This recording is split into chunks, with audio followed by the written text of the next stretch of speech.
Bonjour à tous, vous m'avez demandé de réaliser une petite vidéo pour apprendre à confectionner le dossier d'assemblage. Et voilà, nous y sommes. J'ai ouvert une mise en page que j'ai réalisée, un petit flyer. Ce document comporte bien entendu des images, du texte habillé avec des polices de caractères et bien entendu, voilà la première page et voilà la deuxième page. Pour archiver, pour conserver tout cela, je dois impérativement réaliser un dossier d'assemblage. Avant d'activer la commande assembler, vous devez impérativement vérifier votre fichier de la façon suivante. Première étape, vous regardez dans le bas d'écran si le contrôle en amont ne signale aucune erreur. Le contrôle en amont, c'est ici et il me signale une erreur. Je double-clique sur l'erreur. L'erreur est en fait une erreur de texte. J'ai du texte en excès dans un bloc de texte qui se trouve sur la page 2. Si je double-clique sur l'erreur, il m'amène automatiquement sur le bloc qui pose problème. Voilà, je l'avais fait un peu exprès, je dois le dire. Et voilà, c'est le dernier bloc qui est trop petit pour contenir tout le texte. Je vérifie en agrandissant mon texte. Voilà, il manquait une phrase. Et maintenant, j'applique le raccourci commande Alt C pour ajuster la taille du bloc à son contenu. Vous voyez à présent que je n'ai plus aucune erreur à ce niveau-là. Deuxième chose, je vais dans la palette lien et je vérifie que dans ma palette, je n'ai aussi aucune erreur, c'est-à-dire pas de point d'exclamation dans un triangle jaune, ni de point d'interrogation dans un petit hexagone rouge. Eh bien, c'est le cas ici. Toutes mes images sont correctement importées et je n'ai aucun souci avec ma palette lien. Dernière chose à vérifier, c'est le nuancier. Le nuancier ne doit comporter aucune couleur en mode RVB. Dans mon nuancier, j'ai une couleur RVB et je vais vous montrer comment la corriger.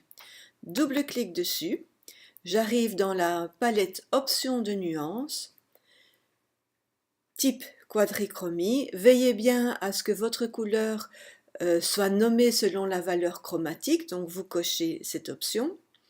Dans le menu mode qui est un déroulant, vous cliquez, vous remontez un petit peu le petit ascenseur et vous cliquez sur le CMJN. Une fois que ceci est fait, vous simplifiez la composition de votre couleur pour qu'elle ne comporte pas de décimales. Donc vous arrondissez à la valeur qui vous convient le mieux.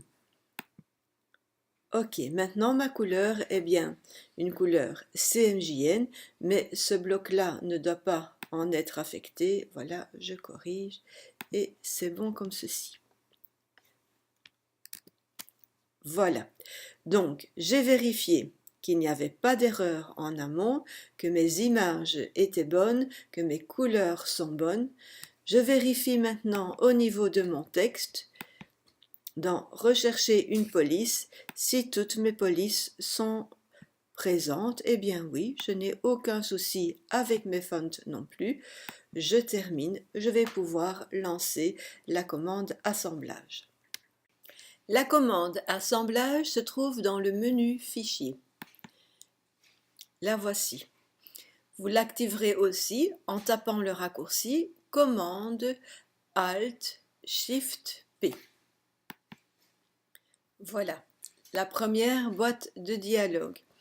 Vous pouvez voir sur la page de la synthèse que j'ai un petit point d'exclamation et le petit point d'exclamation est dû à 4 liens utilisant l'espace colorimétrique RVB. Pour ce document, ce n'est pas très grave, il sera imprimé en photocopie couleur, mais s'il s'agissait d'un document destiné à l'offset, je devrais corriger mes images. Alors, vous avez plusieurs boîtes de dialogue, voilà, que nous apprendrons à exploiter en troisième année. Pour le moment, une fois que vous êtes dans cette fenêtre-ci, vous cliquez sur Assemblage. Cette fenêtre aussi est devenue obsolète. Elle avait sa raison d'être quand les fichiers étaient envoyés chez l'imprimeur directement sans PDF. Dans ce cas-là, on inscrivait le nom du fichier, le nom du graphiste, sa société, etc. Ça ne se passe plus comme ça, la boîte existe toujours, mais nous, on continue.